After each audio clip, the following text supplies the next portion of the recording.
Hello everybody and welcome to another Elder Scrolls Online build video with me, Sherman. Today guys, I bring you a completely new build, completely different from anything I brought you in the past.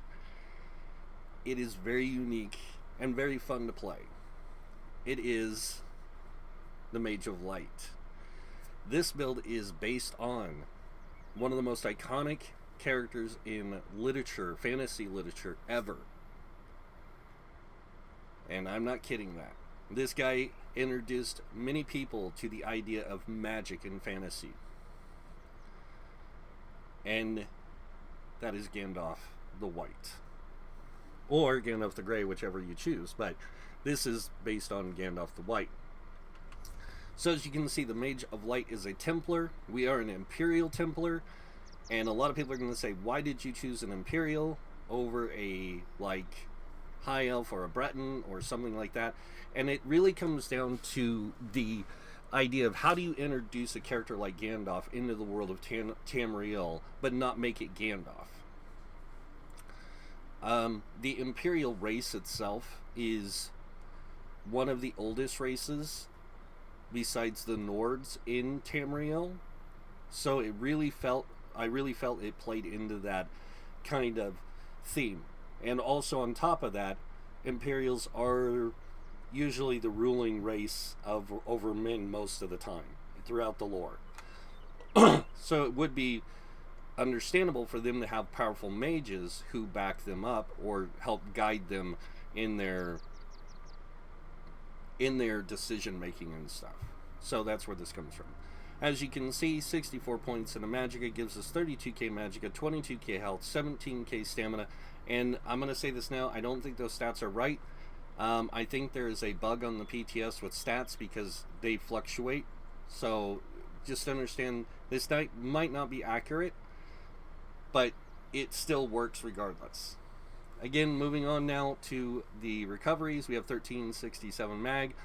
Not very great health. Good stamina recovery. Not great, but good. Our spell damage is coming in at 2894. Weapon damage is 2706. Now that is on our back bar.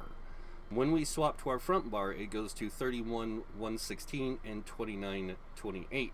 This is important to realize. Alright, 45% spell crit, 45% weapon crit with 5k spell and physical pen. We have 14k spell resist with an 11k physical resist. Our spell resist is actually a little bit higher than this. Again, one of the things we're not working on the PTS is the exact numbers, and that is because of a bug or something. So it should be higher than this. Moving on to our Mundus Stone, Thief Stone, we do have Major Prophecy and Major Savagery. We do at all times, all the time. And we have the Eye of Scream, which is the Magicka food from the Halloween event that gives you max Magicka and mag recovery only. Moving on now to our talking about other foods that you can use with this build. The Clockwork Citrus Fillet is a really good food for this because it does the health and max Magicka with the recoveries on them.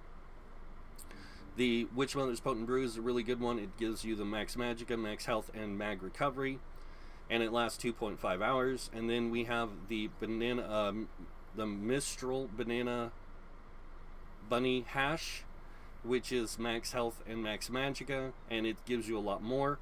And then, of course, last but not least, we have the Ghastly Eyeball.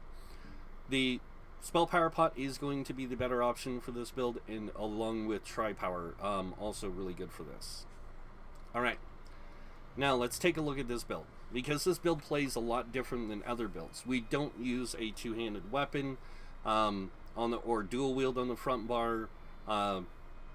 We actually use a one-handed sword. But people asked me to make a build that was unique, offered some really cool stuff, and this build really does that. So let's take a look at what we have. So for our first set, we have Ice Hearts. Now you guys are probably wondering, why are you using Ice Hearts? A lot of that has to do with the fact that this is a healer and damage dealer in one. And you'll see what I mean when we get into looking at the rest of it. So Gandalf used a lot of magic in the books to protect and aid his allies, and this plays into that to some degree. So first we get the crit chance. The second one, of course, the 20% chance to get a damage shield for 6 seconds and deal frost damage in a 5-meter radius around us every second for those 6 seconds. And then on top of that, that scales off your weapon and spell damage. Really good setup for this. Moving on to the next gear set, and this is one that I really like, and that is the Treasure Hunter. 2-piece adds max magicka, 3 and 4-piece add crit chance, 5-piece adds weapon and spell damage, and then the extra 5-piece bonus. You gain major savagery and major prophecy at all times, increasing your weapon and spell crit, and you don't need to use a potion. So it's up all the time. It doesn't matter. And that's what makes this build work really well, is that right there. The extra weapon and spell crit, the extra weapon and spell damage, that crit chance, that max magicka, it all plays into this build really well. Moving on now to the jewelry. We have 2 different types of jewelry here because of the way this build works. The first thing we have is an artifact, and that is the Bel-Hazara's Band. It's a very powerful tool. So it increases the damage of your light attacks by 900, and when you deal damage with consecutive melee light attacks, you gain a stack of Bel-Hazara's Temper for 10 seconds, up to 5 stacks max. At 5 stacks, consume Bel-Hazara's Temper, and after a 1-second delay, deal 5,000 physical damage to enemies in a line and stun them for 3 seconds. This effect can occur every 10 seconds and scales off the higher weapon and spell damage. If you didn't know, Gandalf in the books Lord of the Rings wore a ring of power, and it's one of the reasons why he got to leave with the elves at the end of the story, was he was considered one of the ring bearers. Later on, besides Frodo and Bilbo leaving, Samwise actually gets to go on the ships as well, and that's because he was also considered a ring bearer for a short time. So yeah, this is just like his ring of power. Moving on to the next set, we are running the Willpower set. Now, Willpower is not a hard set to get. It's actually quite easy, and it's actually quite good. It's a 3-piece jewelry set, or weapon. You can use weapons as well. But it gives you 2 pieces, adds a lot of max magicka, and then the 3-piece adds weapon and spell damage, which is really good for this build, especially since we're going to be using that magic damage on the front bar. So we have the 2 ring and necklace, and then we have the sword. So that's where we get the willpower from. And I'll go over the last item now, which is the staff, which is a Master Staff of Restoration. Now, the Master Staff of Restoration is a really good one. Whenever you cast the Grand Healing spell, it heals, or it invigorates your group members for 4 seconds, restoring magicka and stamina for every 1 second. So whenever you cast this, the initial heal will grant this effect on your allies, giving them magicka and stamina return, which allows them to recover a little bit better. So really good for that. Alright, so that's pretty much the gear and everything. We're going to go over traits and enchants, and just like with many of my builds, they run pretty similar. Smaller pieces, divines, max magicka, to give us that greater magicka with the divines boosting our Mundus Stone. Then we have the Monster Helm, which is going to be reinforced because it's a heavy piece.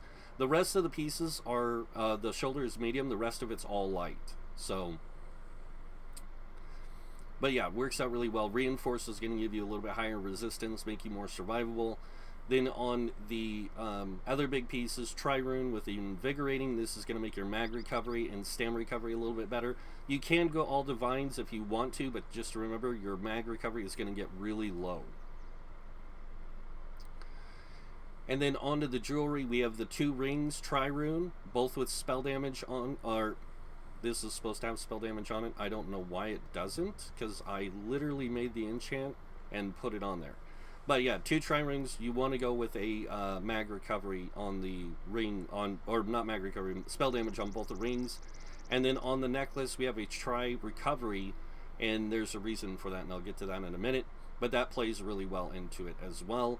And then on the sword, we have an infused sword with oblivion damage. If you guys didn't know, Gandalf carried a sword called Galamdring that was Galamdring Thowhammer, which was made for killing orcs and goblins.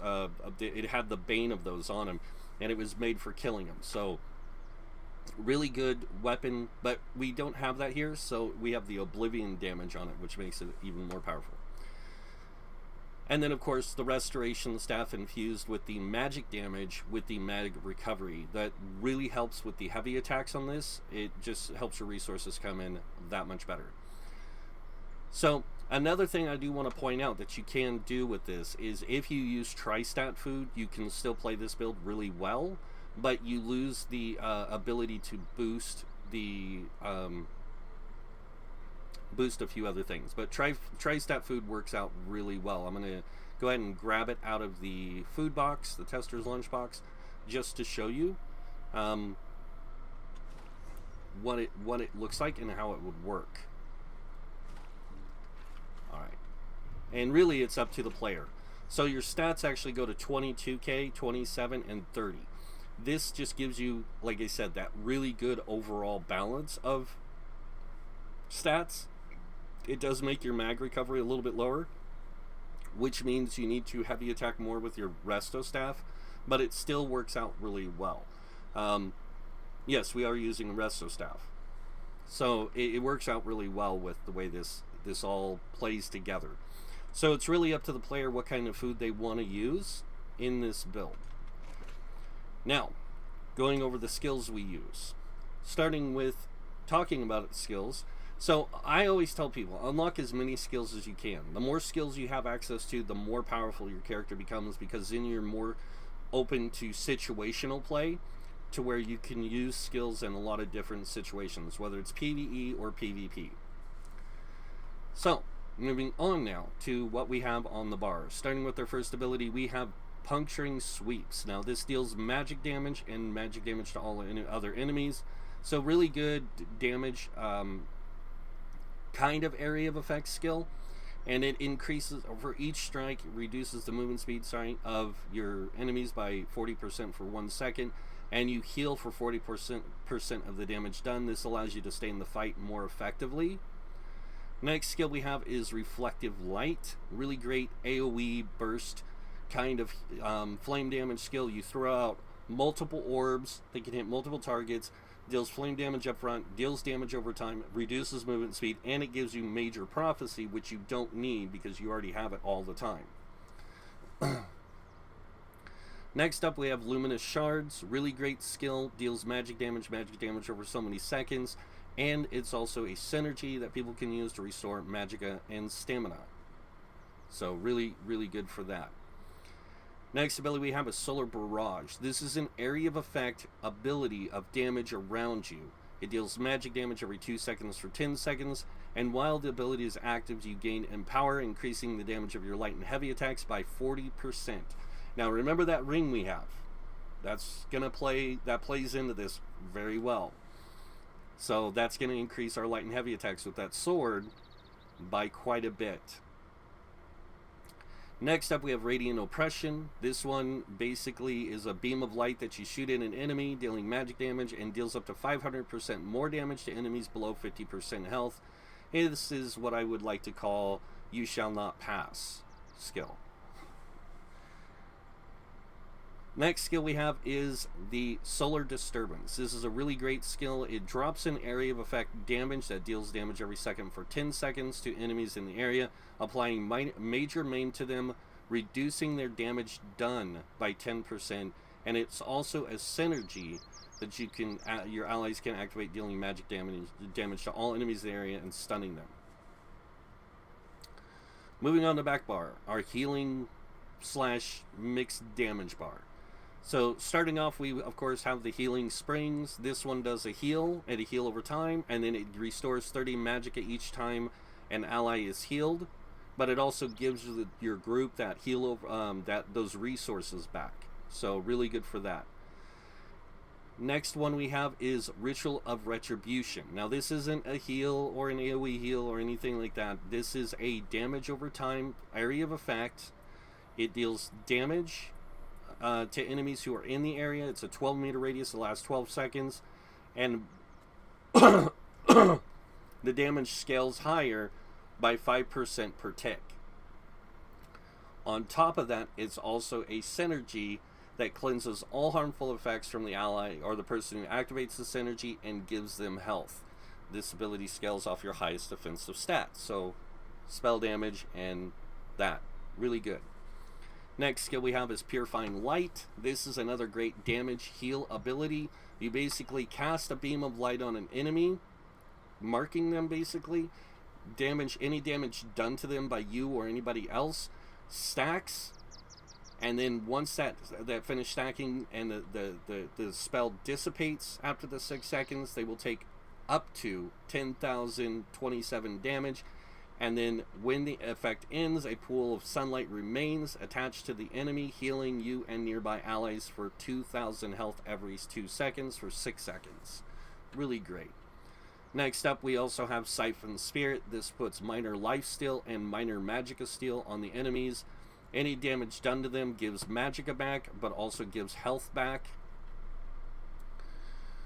We also have our Ward Ally, which puts a damage shield on us and on you with a damage shield. So it puts it on lowest health allies around you. So it'll protect you and an ally for 8k almost. And the shield strength is increased by 100% depending on the severity of the target's wounds. And then last but not least, we have our Lights Champion. This is a heal spell that heals you and nearby allies for 1 second for 5 seconds. And then friendly target you heal gains major force for 8 seconds, increasing their critical damage by 20% for the next 8 seconds. I mean, you can't go wrong with that. It's really good. It's really fun to use and everything else. Again, just like with with all my builds, you have other skills you can use, like Crescent Sweeps, a really good AoE magic damage.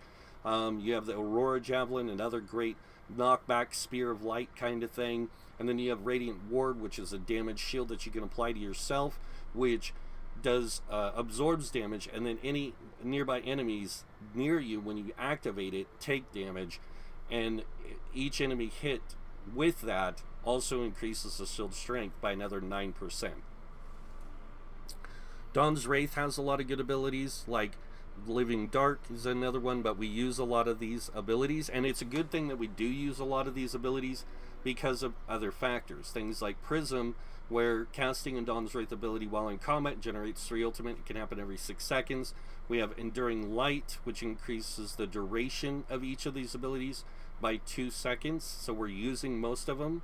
And then we have the Illuminate, which casting a Dawn's Wraith ability grants minor sorcery to you and your group members, increasing your spell damage by 10%. And then, of course, we have the Restoring Spirit, which reduces the cost of all of our abilities, health, magic, and stamina abilities by 5%. And we're an Imperial. Just remember that. I also want to point this out on the Aedric Spear ability, Balanced Warrior. It increases your weapon and spell damage by 6%, and your spell and physical, physical and spell resistance by 1,320. So it's supposed to increase both things, but it's not working out on the PTS or showing it on the PTS, but it is pretty cool. Restoring Light has a lot of really good heals and stuff that you can use, like Remembrance is a great AoE group heal. Then you have the Breath of Life, it's a great heal. You have the Ritual of Rebirth, which is a great heal, and it can heal other people. You have the Radiant Aura, which gives Magicka Steal to all targets around you in a 28-meter radius. And then on top of that, you also gain minor Fortitude, minor Endurance, and minor Intellect, which increases health, stamina, and mag recovery by 15% if it's slotted. And then, of course, you have the Channeled Focus, which is a really great one. It increases your spell and physical resist and gives you magicka back. We should have it on the back bar, but we don't. We don't really need it, but if you do, you have it. And then, of course, Standing in the Circle heals you for health every second. and it scales off your max health. So really powerful there. But the physical spell resistance is amazing, and that magic return can really help. All right. Other skills stuff, like you aren't using anything other than a resto staff, and so you have basically all the skills there and all the passives from it. When it comes to world skills, like soul magic, really good ones that you can unlock, and you will unlock them playing through the main storyline. Fighters Guild, some good skills here that you can use along with what you have already. The Barbed Trap, the Silver Shards, Flawless Dawnbreaker could be that, you know, just that extra damage you need to get through something. Mages Guild, a lot of good skills here. Psijic Order, of course, lots of good skills. I'm not going to go through all of them like I did with the last build, but there's a lot of good skills here, and their passives play into things that you can do. Elemental Weapon would be great with the sword, because it does do magic damage, and it applies the Burning, Concuss, and Shield status effects, so that can help a lot. Undaunted also has a lot of really great synergy abilities that you can use, including Energy Orb, the Spike Bone Shield, Inner Light, or the Inner Fire for taunting, Tingling Webs, and that.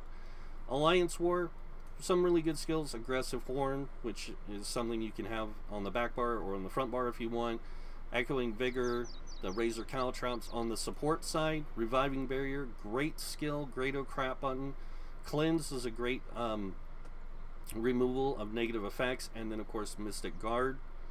And then racials, we are an Imperial, so we get tough. We get 2,000 extra health. We get 2,000 extra stamina. But then we have Red Diamond, which reduces the cost of all of our abilities by 6%. So remember, not only are you getting all your abilities reduced by 5%, you're getting it done by another 6%. So your abilities cost a lot less magicka than they do for anybody else. And since you're in light armor, you also get the benefits of reduced magicka cost anyways. So that's why we can do all this stuff, and we can use a one-handed sword on the front bar. In the crafting line, of course, alchemy, medicinal use, and provisioning, gourmand, and connoisseur. Now, I know what a lot of people are going to say. This build is really weird, it's really strange. Why are you using a one-handed weapon when you could be using something like dual wield? This is based on Gandalf. Gandalf didn't use dual wield unless he was using his sword and staff at the same time. So, we use a one-handed sword, and it is of Elven make, well, Akavari make, and it has that kind of theme to it that fits the lore of Gandalf, but also Gandalf of this world.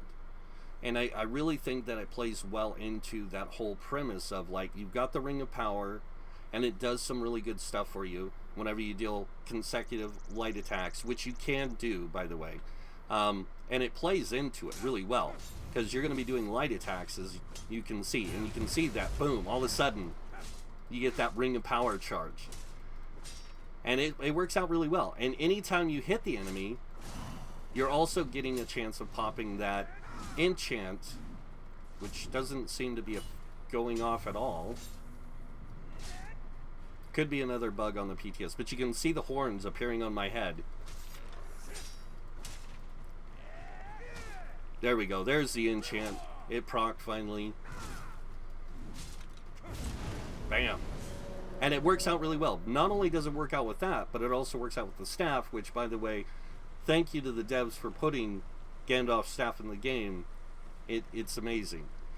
So, you can also get it with this. You can light attack. If I can get it to work.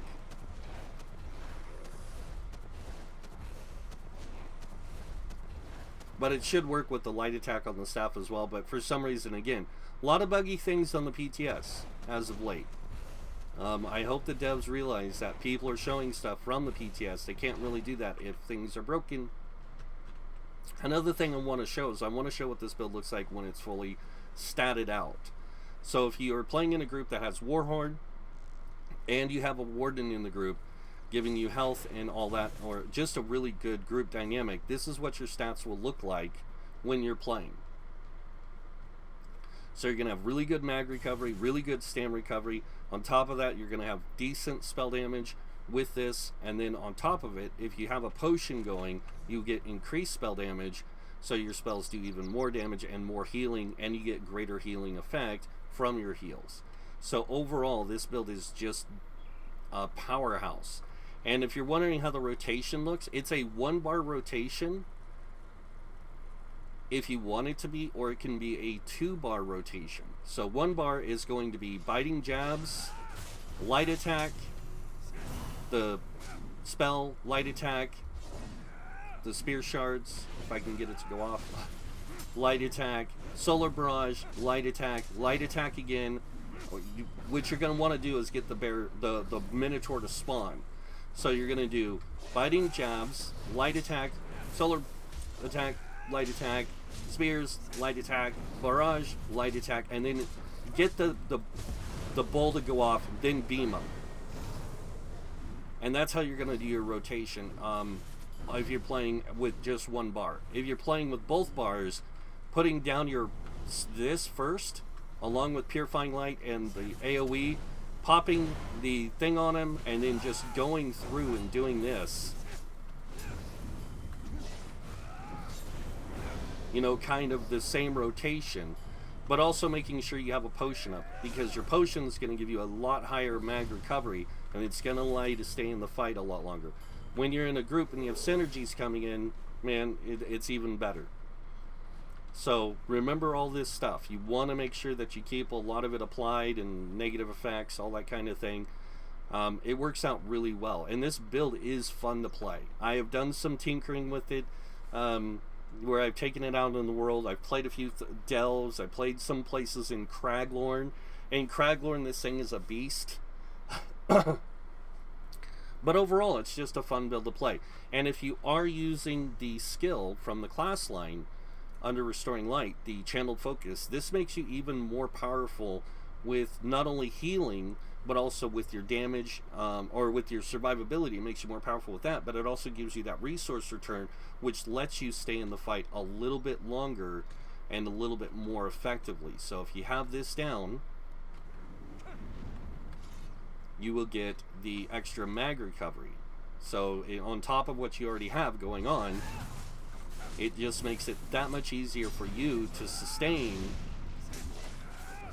with the lower cost abilities. And even if you have a potion going and you have that really, really good recovery, you're also getting that on top of the other recovery of the 2,000 or 200 and something. So it's like you get this massive, powerful recovery. And then on top of that, you have a lot of other things that deal damage, like the Ice Heart. And then you have the ring that can fire off and does this bull charge. And it does work when you're on the back bar. For some reason, it's just not working today. But I have had it work on the back bar because I was doing like a ton of light attacks with the Resto Staff.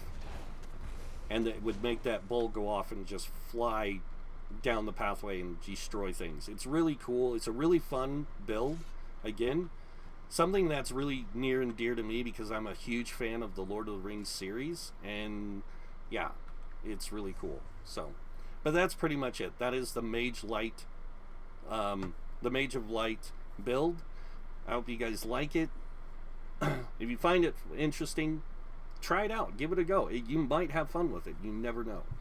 But that's pretty much it for the build, guys. Hope you guys like it. If you do, you guys know what's coming next. Go ahead and hit that like button. If you guys want to see more videos by me, you can subscribe. If you do subscribe, I do suggest you click that notification bell to be notified when I post new videos. Other than that, I want to thank you all for watching. Until next time, have a wonderful day, and this guy might see you in game. Bye.